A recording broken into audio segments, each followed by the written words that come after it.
అఘోరి శ్రీనివాస్. ఇప్పుడు శ్రీనివాస్ కి సంబంధించి ఆల్రెడీ మనం ముఖ్యంగా శ్రీవర్షిని ఎంతగా మీడియా ముందుకొచ్చి ఎలా మాట్లాడుతుందో మనం చూస్తూనే ఉన్నాము. నాకు అఘోరి అమ్మనే కావాలి, అఘోరితోనే నాకు పెళ్లి అయింది అని చెప్పేసి రీసెంట్ గా బాంబు పేల్చింది. అయితే ఇప్పుడు మేమిద్దరం కలిసి ఉండబోతున్నాము అని కూడా అన్నారు. మరి ఎక్కడ ఉంటారు అంటే కార్లోనే, ఆయనతో పాటు ఆయన ఎక్కడ ఉంటే నేను అక్కడ ఉంటా అని చెప్పేసి అన్నది. అండ్ ఇప్పుడు ట్విస్ట్ ఏంటి అంటే, ఇప్పుడు నేను అతని మొదటి భార్యని అని చెప్పేసి మన మీడియాని కలిసింది ఒక లేడీ. మరి ఆమె ఎంతో చదువుకొని ధర్మం కోసమే బతుకుతున్నా అని చెప్పేసి అనడం. అండ్ ఆమె నాకు ఎన్నో మాటలు చెప్పింది. ఆ వాయిస్ రికార్డ్స్ కూడా మీకు పెడుతున్నాను. ఈ వాయిస్ రికార్డ్స్ లో ఏముంది అని అంటే ఇప్పటి వరకు వర్షినికి ఎలాంటి మాటలు చెప్పిందో అలాంటి మాటలే ఈ లేడీకి కూడా చెప్పడము. ఆ లేడీ కూడా నమ్మి అతన్ని పెళ్లి చేసుకుంది. అంటే బర్త్డే విష్ అని చెప్పి పెళ్లి చేసుకుంది అంటే ఒక పసుపు తాడు కట్టింది అని అంటున్నారు. మరి ఈ పసుపు తాడు ఎలా కట్టింది అంటే, ఇంతకు ముందు వర్షిని వాళ్ళ పేరెంట్స్ అన్నట్టుగానే బ్యాగులో అంటే కొన్ని పసుపు తాళ్ళు వేసుకొని తిరుగుతున్నారు అని అంటున్నారు. మరి ఆ పసుపు తాళ్ళలో ఒక పసుపు తాడు ఈ అమ్మాయి కూడా కట్టిందా అనేది కూడా ఒకసారి చూడాలి. ఖచ్చితంగా ఇప్పుడు వాళ్ళతో మాట్లాడే ప్రయత్నం చేద్దాం. మరి వాళ్ళేం చెప్తారనేది వాళ్ళతో మాట్లాడిన తర్వాత మనం మాట్లాడుకుందాం. గురుగారు, ఇప్పుడు ఈ అమ్మాయి ఇన్సెక్యూర్ గా ఫీల్ అవుతుంది అన్నారు కాబట్టి, ఈ అమ్మాయి గురించి మీకు అసలు ఏం చెప్పింది, అసలు ఎలా పరిచయము, ఇవన్నీ మీరు చెప్పండి. పెళ్లి చేసుకున్నాడు January 1 ఒకటి. రెండోది అమ్మాయితో మాట్లాడతలేడు. వేరే అమ్మాయిలు కూడా చేసుకుంటా, నువ్వు ఏం చేస్తావు చేసుకో అంటున్నారు.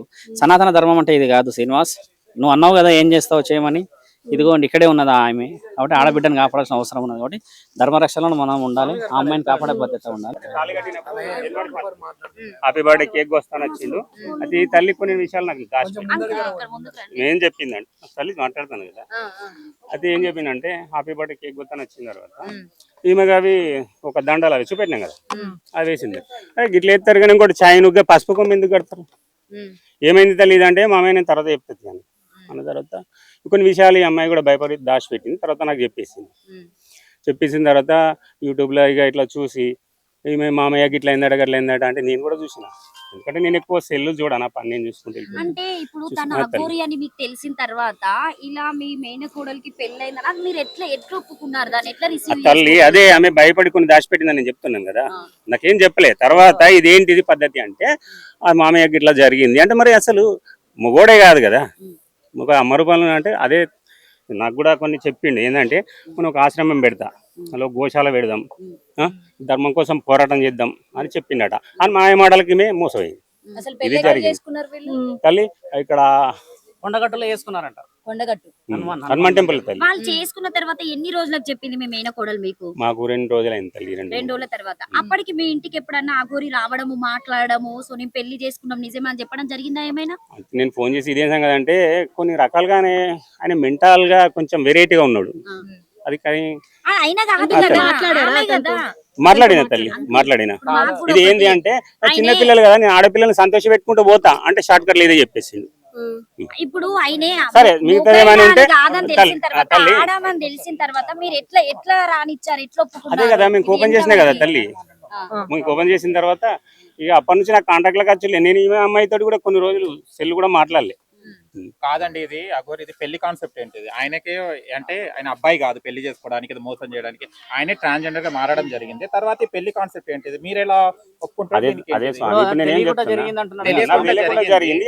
అడిగితే ఏంటిది, ఈ దండలు వేసుకున్నాడు ఓకే, నువ్వు పుట్టినరోజు ఇక్కడ దేవుని గుడిలో నువ్వు దండలేసు అవి ఓకే, మరి పసుపు కొమ్మ ఏంటిది అని అడిగితే మా అమ్మాయి నేను తర్వాత చెప్తానులే అని అన్నది. అంటే వీళ్ళు ఏదో ఉంది. అప్పటి నుంచి నేను ఒక 2-3 రోజులు ఈమెతోటి మాటలు కూడా బంద్ చేసి. వీళ్ళు కలిసి ఎన్ని సంవత్సరాల నెలల? జనవరి నుంచి.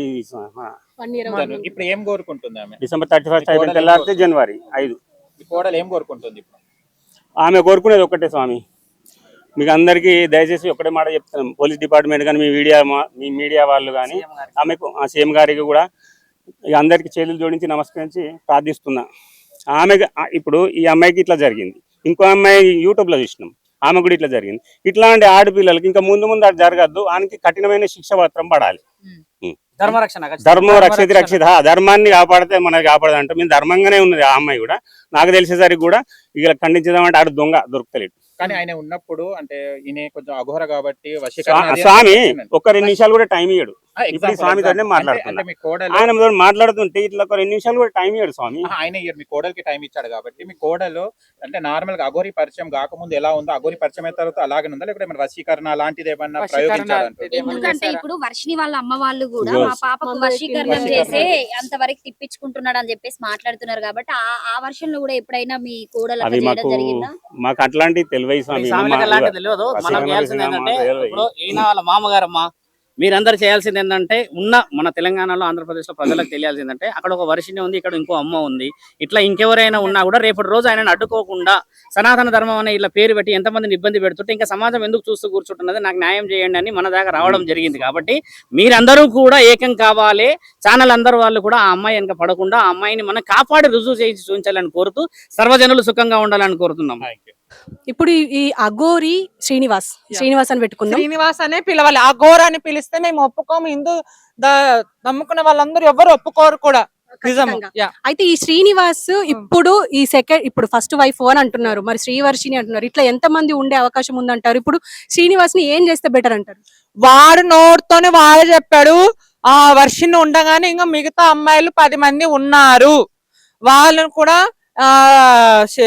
సాధన ఇస్తాను అని. ఇప్పుడు ఈ అమ్మాయి వచ్చింది ధైర్యంగా, నేనే ఫస్ట్ పెళ్ళామని వచ్చింది. ఏంటండి ఒక మగవాడు ఒక అమ్మాయి లేచిపోయిందంటే ఏదో లేరా బాబు అని అనుకోవచ్చు, కానీ ఒక ట్రాన్స్జెండర్ ఇలా మారి మా పరువు తీస్తున్నాడు. ప్రతి ఒక్క కమ్యూనిటీ పరువు, అఘోర సాధు పరువు, అమ్మ అనే పరువు, ప్రతి పరువు తీసుకొని ఇప్పుడు ట్రాన్స్జెండర్ గా మారి ఏందయ్యా శ్రీనివాస్, ఇది నీకు న్యాయం అనిపిస్తుందా? కామెంట్స్ చదువుకున్నా తుప్పని మూస్తున్నారు. సిగ్గు శరం లేదు నీకు? అన్నం తింటున్నావా, పెంట తింటున్నావా? ఇప్పుడు ఈ అమ్మాయి వచ్చి నాకు న్యాయం జరగాలి, వానికి ఉరిశిక్ష పడాలి అని అంటుంది. నిజంగా వాస్తవం అమ్మాయి మాటలు అమ్మ పర్సనల్ గా వాయిస్ రికార్డింగ్ విన్నా కాబట్టి సేమ్ వర్షినికి అయితే ఎలా చెప్పాడో నా కొడుకు, సేమ్ ఈ అమ్మాయి కూడా అలానే చెప్పి ట్రాప్లు దింపడే. ఎంత మంది అమ్మాయిలు ట్రాప్లు దింపుతున్నారు. తెలంగాణ ఏపీలో ఉన్న రేవంత్ రెడ్డి గారు, చంద్రబాబు నాయుడు గారు ఎక్కడ వెళ్ళారండి? వీన్ని అరెస్ట్ చేసి రిమాండ్ పంపించకూడదా? పోలీసులు ఎంతగానే తిడుతున్నారు. ప్రతి ఒక్కటి మీరు న్యూస్ అని చేస్తున్నాడు. ఏంటండి రోజుకు ఒక హత్య జరుగుతుంది, రోజు ఒక మర్డర్ జరుగుతుంది, దాని గురించి చూద్దామంటే ఏంది దొరకక ఈ అఘోర గాంధీ అఘోర ఏం చేస్తాడండి? సనాతన ధర్మం పరువులు వేస్తున్నావురా నువ్వు. తోలి మత్తులో సనాతన ధర్మం పేరు చెప్పుకుంటున్నాడు వీడు, మళ్ళీ హిందూ సంఘాలు ఏం చేస్తున్నావు అయ్యా?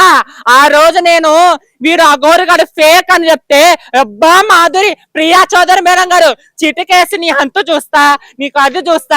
ఇంకా మిగతా ట్రాన్స్జెండర్ కమ్యూనిటీ వాళ్ళు కూడా మాధురి నువ్వు ఆమెతో పెట్టుకుంటున్నావు అన్నారే. ఈ రోజు హిందూ సంఘాలు ఎక్కడ పోయినాయి? నోర్లు పలిపలయ్యా. అమ్మాయిని ట్రాప్ చేసుకుని పోతా అంటే ఏం చేస్తున్నారయ్యా? కళ్ళలో కారం కట్టుకొని కూర్చున్నారా? రాండి, ఒక అమ్మాయికి ఇంత అన్యాయం జరుగుతుంటే మీకు చీమ రక్తం లేదా? మీకు ఎంత చెప్పినా సిగ్గు చరం ఉండదు. సో ఫైనల్ గా అంటే అఘోరి అని పేరు చెప్పుకొని ఈ శ్రీనివాస్ అనే వ్యక్తి ఇప్పటికీ మనం చూస్తూనే ఉన్నాము ఎంత మందిని ట్రాప్ చేస్తున్నారో. ఆల్రెడీ వర్షిని అని చెప్పేసి ఇన్ని రోజులు మనం బాధపడుతున్నాము. ఆ అమ్మాయికి ఏమైందో, అమ్మాయిని కావాలనే ట్రాప్ చేశాడు, బ్రెయిన్ వాష్ చేశాడు అని చెప్పేసి అనుకుంటున్న సమయంలో ఇప్పుడు మళ్ళీ నేను ఫస్ట్ భార్యనని చెప్పేసి ఇప్పుడు ఇంకొక అమ్మాయి బయటకు వచ్చింది. మరి ఈ అమ్మాయి కూడా ఇన్సెక్యూర్ గానే ఫీల్ అవుతుంది. అంటే రేపటి నాడు నన్ను ఏమన్నా చెయ్యొచ్చు ఈ శ్రీనివాస్ అనే అఘోరి అని చెప్పేసి అని అంటున్నారు. మరి నెక్స్ట్ ఏం జరిగే అవకాశం ఉంది అనేది ఖచ్చితంగా చూడాలి. ఇప్పుడు శివరుద్ర సాధువు అయితే అడ్వకేట్ దగ్గరికి వెళ్తున్నారు, ఆజాద్ దగ్గరికి. అక్కడి నుంచి ఈ హైకోర్టులో అయితే మేము పిటిషన్ వేస్తున్నాము, వీడి మీద కేసు వేస్తున్నాము అని చెప్పేసి అంటున్నారు. మరి ఏం జరుగుతుంది అనేది ఖచ్చితంగా ఎదురు చూడాల్సిందే. చూసారా, మీరు చూడాల్సిన విషయం ఏంటంటే ఆయన గారు అంగం సమర్పించాను పరమాత్ముడికి అని అంటాడు. ఆడవాళ్ళకి సంబంధించిన బ్రీస్ట్ ఇంప్లాంటేషన్ చేసుకున్నాడు, ఆడవాళ్ళని ఇబ్బంది పెడతాడు, సనాతన ధర్మం అంటాడు, దీంట్లో సత్పురుషులందరినీ దింపుతాడు, నేను అఘోరి అని అంటాడు. కాబట్టి లీగల్ గా వెళ్ళాలి, మనము సనాతన ధర్మాన్ని కాపాడాలి. నిజాలు మీకు నిర్ధారణ చూపించాను నేను. మీరందరూ చేయాల్సిన బాధ్యత మీడియా వాళ్ళందరూ కూడా ఇది కొంచెం చాలా తొందరలో మనందరం పెద్ద ఎత్తున ఇలాంటి నిర్ణయాలు తొందరగా తీసుకొని సనాతన ధర్మాన్ని కాపాడే బాధ్యత అందరికీ ఉందని తెలియజేస్తున్నాను. ఇప్పుడు నేను హైకోర్టుకి వెళ్తున్నాము, హైకోర్టులో ఆయన గారి మీద కేసు ఫైల్ చేస్తున్నాము. ఆజాద్ గారు కూడా నాతో వస్తున్నారు, వాళ్ళు సిద్ధంగా ఉన్నారు ఆఫీస్లో. మీడియా వాళ్ళందరూ కూడా ఎవరైనా అక్కడికి వచ్చినా కూడా లీగల్ గా నేను కేసు ఫైల్ చేపించి ఆయన ఎక్కడున్నాడు, ఎలా ఉన్నాడు అని చెప్పేసి మంగళగిరిలో ఉన్న కమిషనర్ గారితో కూడా మాట్లాడాలన్న ఆలోచనలో ఆజాద్ గారు. ఇప్పుడు ఆయన అడ్వకేట్ కాబట్టి ఆయన గారి నాలెడ్జ్ ప్రకారంగా మాట్లాడతాడు. ఒక సాధువుని కాబట్టి సనాతన ధర్మాన్ని కాపాడతానని చెప్పేసి నా తండ్రి పరమశివుడి మీద ఆన తీసుకున్నాను కాబట్టి ఆడపిల్లల జోలికి వస్తే ఊరుకునే ప్రసక్తి లేదని చెప్పేసి మీ అందరికీ మీడియా ఛానల్ అందరికీ కూడా కృతజ్ఞత చెప్తూ ఉన్నాను. మీరందరూ ఇలాంటి విషయాలని ఎట్టి పరిస్థితుల్లో ఎంకరేజ్ చేయకూడదు. ధర్మాన్ని కాపాడాలి, మనందరం కూడా ఒకటి కావాలి.